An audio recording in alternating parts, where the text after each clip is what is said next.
जय हिंद। देखिए, supreme court ने अभी हाल ही के डिसीजन में उसने इलेक्टोरल बॉन्ड को असंवैधानिक घोषित करते हुए उसे रद्द कर दिया है और निर्वाचन आयोग को आदेश दिया है कि वो पूरी डेटा को पब्लिक करे। अब ये इलेक्टोरल बॉन्ड क्या होता है इसको समझते हैं। देखिए, भारत दुनिया का सबसे बड़ा लोकतंत्र है जनसंख्या के हिसाब से, और हम लोग लोकतंत्र की जननी है। बिहार की लिच्छवी गणराज्य में सबसे पहले लोकतंत्र की स्थापना हुई थी।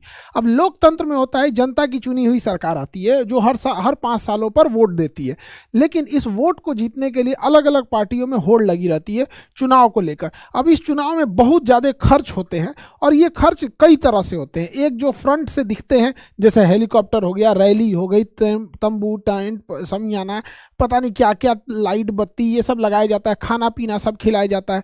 कुछ ऐसे भी खर्च होते हैं जैसे डिजिटल खर्च होते हैं, अखबार में ऐड देना, बड़े बड़े होर्डिंग्स लगाना, पर्चियाँ बांटना, मोबाइल पे मैसेजेज करना, गाड़ियों वगैरह से अनाउंसमेंट करना। इसके अलावे अंडर द टेबल भी बहुत लोग पैसे खिलाते हैं। कभी कहीं मुर्गा चावल चलता है, कहीं कुछ शराब और पी के लोग, मतलब पैसा शराब बांट के भी लोग वोट मांग लेते हैं। तो कई तरह के ऐसे खर्च होते हैं यहाँ पे। तो ये तो इलीगल खर्च है, लेकिन इन खर्चों को जो सरकार दिखाती है कि हमने ये खर्च किया, इस खर्चे के लिए राजनीतिक पार्टी कोई बिजनेस तो करती नहीं, कोई ड्यूटी तो करती नहीं है। तो उन्हें क्या होता है, फंड की जरूरत होता है, चुनाव की जरूरत होती है। तो राजनीतिक पार्टियों को चंदा दिया जाता है। यहाँ यह चंदा हर देशों में चलता है, जब तक कि ये एक रूल रेगुलेशन के अंडर में रहे तब तक ही चलता है।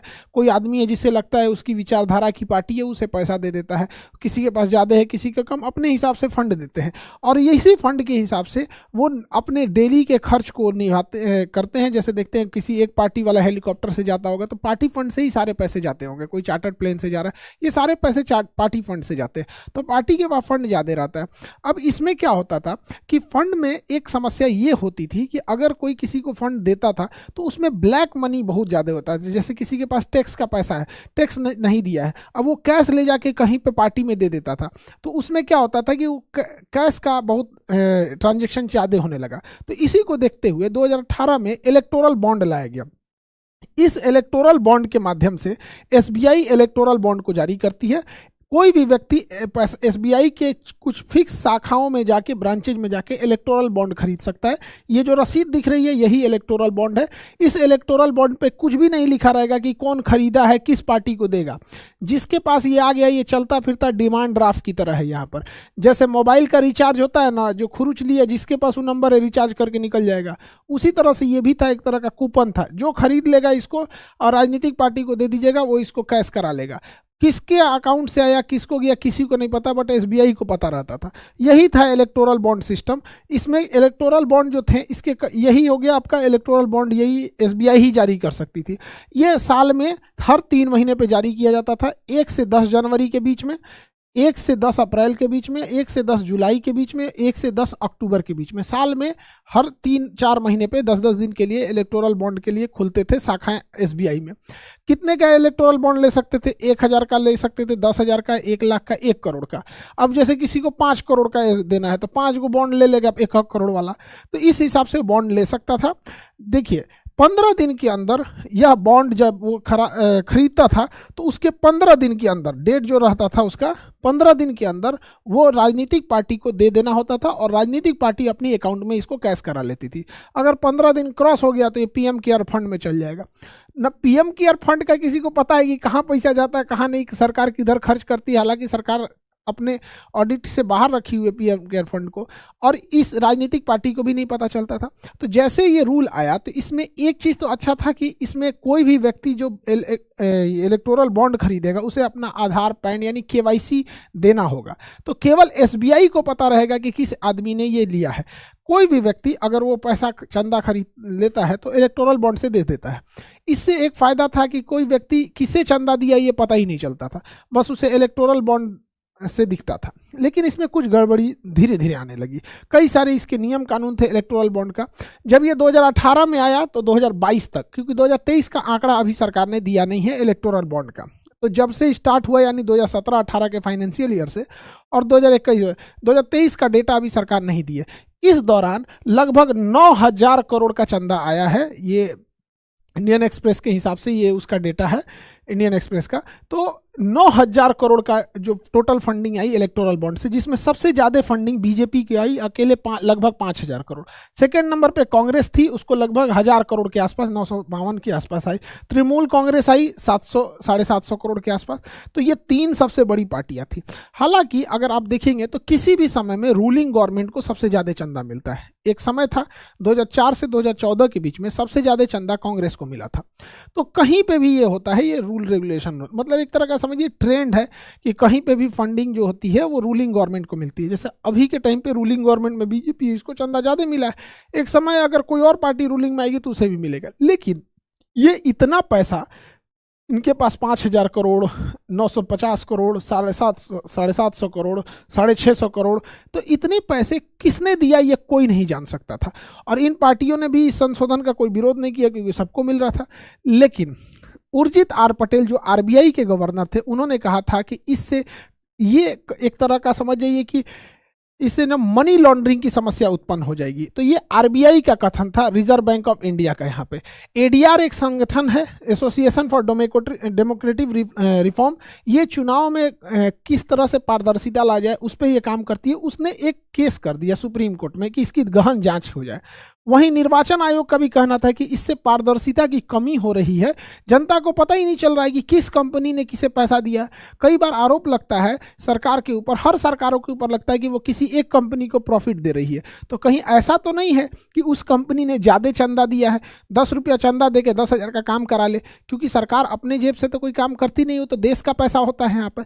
तो इसी के लिए सुप्रीम कोर्ट में एक लंबी बहस चली थी। और सुप्रीम कोर्ट में एडीआर यहाँ पे प्रशांत भूषण और कपिल सिब्बल, ये सुप्रीम कोर्ट के बहुत सीनियर जज हैं।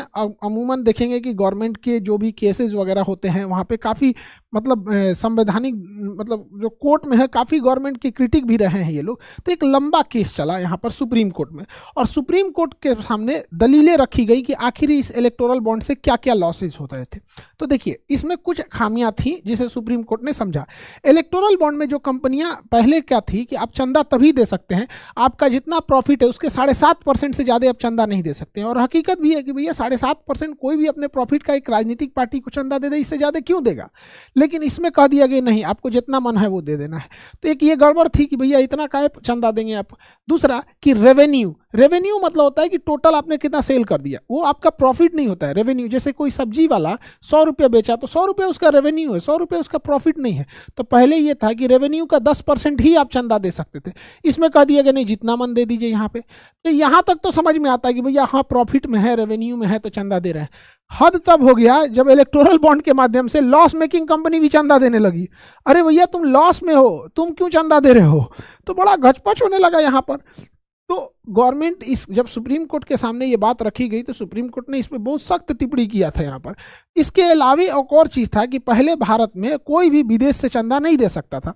अब आप कल्पना कीजिए कि चाइना के पास बहुत पैसा है, चाइना अगर किसी भारत के राजनीतिक पार्टी को करोड़ों रुपए दे दे चंदा के रूप में और उसके पसंद की यहाँ सरकार बन जाए, तो वो सरकार भारत की रहेगी लेकिन वो इशारा चाइना का रहेगा। इसलिए भारत में ये बैन लगाया गया था कि कोई भी विदेश से चंदा नहीं ले सकता है। लेकिन इलेक्टोरल बॉन्ड में एक समस्या थी कि कोई भी विदेश की कंपनी, यहाँ मदर कंपनी है, वो अपनी एक छोटी सी कंपनी इंडिया में डाल देगी। इसे हम लोग सेल कंपनी या डॉटर कंपनी कह देंगे, सब्सिडरी कहिए या सेल कंपनी कहिए। अब ये चाइना से डायरेक्ट चंदा नहीं आ सकता, अब यहाँ से इस पार्टी में, इस कंपनी में चंदा आएगा और ये कंपनी फिर इंडिया में चंदा दे सकती है अलग अलग राजनीतिक पार्टियों को। तो ये तो बहुत चिंता का विषय है। इलेक्टोरल बॉन्ड के माध्यम से ये पॉसिबल था। तो ये सारी चीज़ों को सुप्रीम कोर्ट के समक्ष जब रखा गया तो सुप्रीम कोर्ट ने सरकार से पूछा। सुप्रीम कोर्ट के 5 संवैधानिक जजों की पीठ ने पूछा था। देखिए, सुप्रीम कोर्ट का रूल है, जब भी कोई संवैधानिक मामला जाएगा जिसमें संविधान में बनाए गए, संसद द्वारा पारित किसी विधेयक को बदलना हो या कोई संविधान में चेंजिंग करना हो, तो उसे संवैधानिक पीठ कहते हैं। इसमें कम से कम 5 जज होने चाहिए। ज़्यादा से ज़्यादा आप 3400 जज को बैठा दीजिए, उससे बहस नहीं, लेकिन कम से कम 5 जज होना चाहिए। आप देखिएगा बाबरी मस्जिद, राम जन्मभूमि पे भी 5 जज थे यहाँ पे, तो कम से कम 5 जज होने चाहिए। गोलकनाथ में तो 9 जज मामले थे। और वही अगर केशवानंद भारती देखेंगे तो अब तक का सबसे बड़ा बेंच था, उसमें 13 जज मिल के फैसला सुना रहे थे। तो यहाँ 5 जजों की खंडपीठ थी और 5 जजों की संवैधानिक पीठ को लीड कर रहे थे खुद भारत के मुख्य न्यायाधीश डीवाई चंद्रचूड़ नियुक्त कर रहे थे। तो उन्होंने सरकार से पूछा कि आपकी क्या मजबूरी है, इससे तो कोई करप्शन कम नहीं हो रहा है। तो इन्होंने कहा कि ठीक है, इससे करप्शन ये है कि कम हो रहा है कि कैश का लेन देन नहीं हो रहा है। तो सुप्रीम कोर्ट ने कहा कि करप्शन को दूर करने के और भी रास्ते हैं, आखिर जनता को क्यों नहीं दिया जाएगा इसकी जानकारी। तो सरकार के दो मुख्य दलील थे। हालांकि इस इलेक्टोरल बॉन्ड को जब अरुण जेटली वित्त मंत्री हुआ करते थे तब लाए थे। सरकार का एक दलील जायज था, एक दलील पर सुप्रीम कोर्ट ने नाराजगी बताई। कौन सा दलील जायज था? एक था प्राइवेसी, कि अगर कोई कंपनी सरकार को चंदा दे रही है और इसका सार्वजनिक कर दिया जाएगा तो हो सकता है कि जब वो सरकार में न रहे तो दूसरी जब पार्टी सरकार में आएगी तो उस कंपनी को अच्छे से बिहेव न करे, या ऐसा लगे कि भैया तुम तो उस गोल के हो, तुम इस ग्रुप के हो। तो ये सरकार का दलील भी ठीक था कि आप चंदा दे रहे हैं, सार्वजनिक अगर हो जाता है तो थोड़ा दिक्कत है। लेकिन फिर लोकतंत्र का मतलब क्या होता है, पारदर्शिता का मतलब क्या होता है, उस हिसाब से तो हर कंपनियों को अपना सब कुछ लोड करना पड़ता है वेबसाइट पे कि कितना प्रॉफिट आया, कितना लॉस आया, क्या हुआ। तो वो भी कह सकती हैं कि तो हमारा भी तो दिक्कत होगा भैया, लोगों को लगेगा ये कंपनी डूबने वाली है, हम क्यों अपलोड करेंगे। तो होता है ना ये चीज़ों को। कोई कंपनी घाटे में गई, कैसे आपको पता चला? क्योंकि उसने नेट पे अपलोड किया MCA के साइट पे। तो सरकार का भी कहना था कि इसको लोड करना होगा यहाँ पर। दूसरा, सरकार ने जो दलील दी थी कि जनता की जो राइट टू इंफॉर्मेशन का अधिकार है, जानने का अधिकार है, वो सीमित है, हर मामला जनता क्यों जानेगी। तो सरकार ने कहा, सुप्रीम कोर्ट ने कहा कि यह कोई राष्ट्रीय सुरक्षा से जुड़ा मामला नहीं है कि जनता को नहीं बताना है, या कोई कॉपीराइट पेटेंट या कोई वैज्ञानिक उपलब्धि नहीं है कि जनता को ना बताएं क्योंकि ये पूरी तरह फैल जाएगा। ये तो जनता के द्वारा चुनी गई सरकार कहां से पैसे ला रही है उसकी जानकारी है। अतः यह आर्टिकल 19A में जो अभिव्यक्ति की आज़ादी है, जिसमें राइट टू इंफॉर्मेशन भी छुपा है, उसका उल्लंघन मानते हुए सुप्रीम कोर्ट के 5 जजों ने 5-0 के साथ इस फैसले को निरस्त कर दिया। मतलब इस इलेक्टोरल बॉन्ड को निरस्त कर दिया। यानी 5 जज ने कहा कि यह असंवैधानिक, अनकॉन्स्टिट्यूशनल है। इलेक्टोरल बॉन्ड, अब कोई भी आदमी इलेक्टोरल बॉन्ड को नहीं खरीद सकता है। इलेक्टोरल बॉन्ड पे प्रतिबंध लगा दिया गया। और सुप्रीम कोर्ट ने कहा SBI को कि तुम्हारा जितना लोग आज तक इलेक्टोरल बॉन्ड खरीदा है तुम्हारे यहाँ से, ये सबका डाटा तुम निर्वाचन आयोग को सौंपो। सबका डाटा निर्वाचन हो। तो कहा कि अब हम कैसे सौंपेंगे? तो कहा गया देखो, हर इलेक्टोरल बॉन्ड पे कुछ सीरियल नंबर होता है। वो सीरियल नंबर जो इंसान खरीदने गया था वो अपना KYC का मतलब होता है know your customer. KYC, know your customer, अपने कस्टमर को पहचानो। तो पैन आधार तो आपस में लिंक होते हैं। उस हिसाब से आप बताइए, आपको 3 सप्ताह से 4 सप्ताह का समय दिया जाता है। आप इस चीज़ को डिसीजन लीजिए कि आप सारा डाटा दीजिए। और 13 मार्च तक का समय दे दिया सुप्रीम कोर्ट ने निर्वाचन आयोग को कि आप ये सारा डेटा सार्वजनिक कीजिए। तो 13 मार्च के बाद देखना होगा कि जब ये डेटा सार्वजनिक आएगा तो जो बड़ी बड़ी कंपनियां हैं, कौन कंपनी किसको चंदा दी है, ये पूरे देश को सामने समझ में आ जाएगा। हालांकि लोकतंत्र के लिए ये चीज़ें जो है, ये किसी पार्टी के पक्ष या विपक्ष की बात नहीं है, यह देश के पक्ष की बात है। क्योंकि देखिए, कोई ज़रूरी नहीं कि सत्ता में कौन पार्टी है कौन पार्टी नहीं है। हमेशा संविधान और कानून ऊपर होना चाहिए। क्योंकि अटल बिहारी वाजपेयी का भी कहना था कि सत्ता आएंगे, सरकारें आएंगी और सरकारें जाएंगी, लेकिन देश रहना चाहिए। तो यह फैसला किसी पार्टी के पक्ष में नहीं है, ना ही किसी पार्टी के विपक्ष में, बल्कि यह फैसला भारत के पक्ष में है। और सुप्रीम कोर्ट ने यह बहुत बड़ा डिसीजन लिया है। तो आई होप आप इस डिसीजन को समझे होंगे। और नीट के बच्चे जो हैं वो तैयारी बढ़िया से कर रहे होंगे। आप लोग के नीट का जो 60 दिन का क्रैश कोर्स था, हिंदी इंग्लिश दोनों मीडियम वालों के लिए वो स्टार्ट है। और CUET वाले बच्चे, सबसे कम टाइम आप लोग को मिलता है। अगर बेहतर यूनिवर्सिटी में जाना चाहते हैं तो आपको CUET का एग्जाम देना ही पड़ेगा। ये CUET का भी आपका 28 फरवरी से स्टार्ट हो जाएगा। CUET नीट वाला बैच तो आपका स्टार्ट है। इसमें बेहतरीन ढंग से मेहनत करिएगा। आप लोग 60 दिन के अंदर जितना भी पढ़े हैं उसको ब्रशअप करके बेहतर ढंग से कर लीजिएगा आप लोग यहाँ पर। और रेलवे ALP वाले बैच का बच्चे, आप लोग के लिए रेलवे ALP और टेक्नीशियन का बैच स्टार्ट हो गया है। 499 एकदम मिनिमम फी है आप लोग का। और वो बैच ऑनलाइन चल भी रहा है। दरोगा वाले बच्चे, आप लोग को शुभकामनाएं। 25 तारीख को आप अच्छे से एग्जाम दीजिए। और नेक्स्ट जो दरोगा आ रहा है उसके लिए भी आप लोग तैयार रहिएगा, उसमें भी बेहतर ढंग से तैयारी कीजिएगा। जिनका इसमें हो जाएगा उनको बहुत बहुत शुभकामनाएं। जिनका नहीं होगा, दोबारा आप लोगों को आना है और तैयारी करके बेहतर ढंग से अपने सफलता को जाना है। आई होप आप पूरे टॉपिक को समझे होंगे। मिलेंगे नेक्स्ट क्लास में। जय हिंद।